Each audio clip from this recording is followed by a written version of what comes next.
Personally, I would like a yes vote in Scotland, but this is a personal position. This is not the opinion of the Catalan government.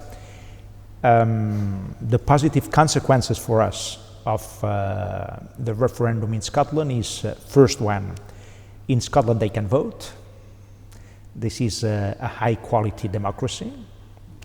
Second consequence, the European leaders will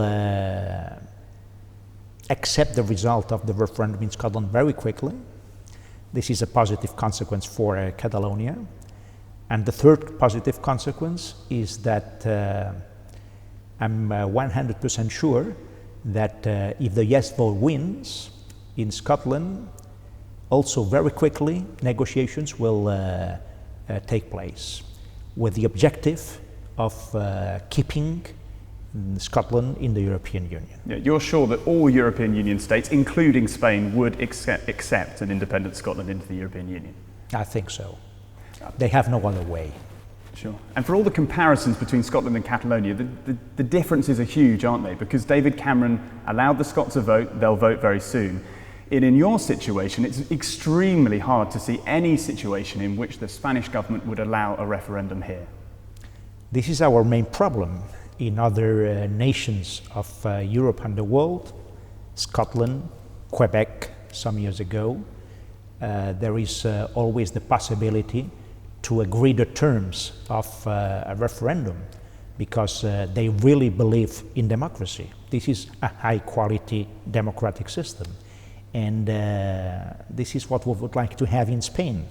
But although we are making great efforts in order to dialogue with the central government, to negotiate with them, to sit down at the table, to try to reach agreements, this is not possible in Spain.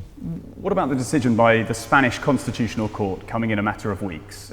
Almost certainly will rule that a referendum here in Catalonia is not possible according to the letter of the Spanish Constitution. What then?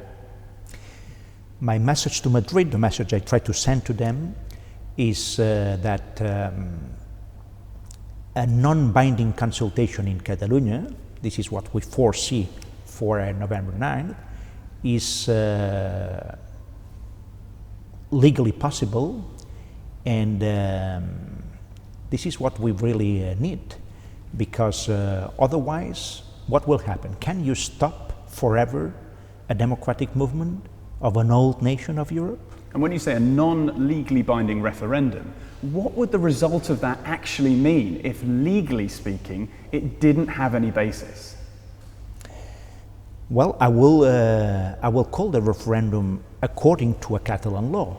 So when I sign the decree of the Catalan consultation, that calling will be legal, because but the Catalan Parliament will pass a specific law for that. What if the Spanish government gave you a third option? In Scotland, for example, in the last few days, there's been a lot of talk about more devolved powers going to the Scottish government. If there was a third option, would you drop your desire for a referendum in November? I wouldn't drop it, but I would accept the possibility of another option.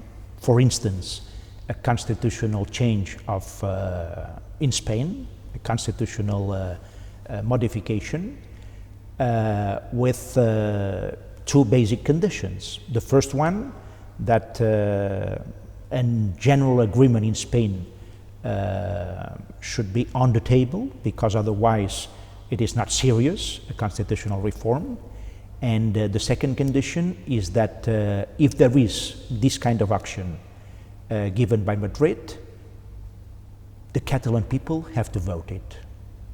So first, democracy. You talk a lot about democracy, but there are Catalans here who believe that actually forcing them to choose between being in Catalonia and Spain, and just Catalonia, is actually a breach of their democratic rights.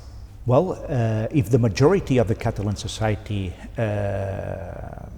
wants to vote, the minority have to accept that democratic challenge. And you're confident you've got a majority? Yeah, 100%. Well, there is a broad majority in the Catalan society and specifically in the Catalan parliament for the referendum. Don't forget that a couple of years ago I called early elections just to know how the majority in how broad the majority in Catalonia was.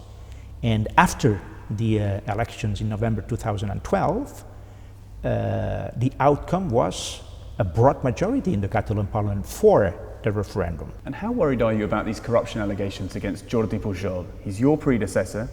Many people describe him as the father of Catalan nationalism. It could be pretty damaging for the plight of Catalan nationalism and the idea of an independent Catalan state in the longer term. Well, from the personal point of view, it is very disappointing for me. From the political point of view, it is a setback. But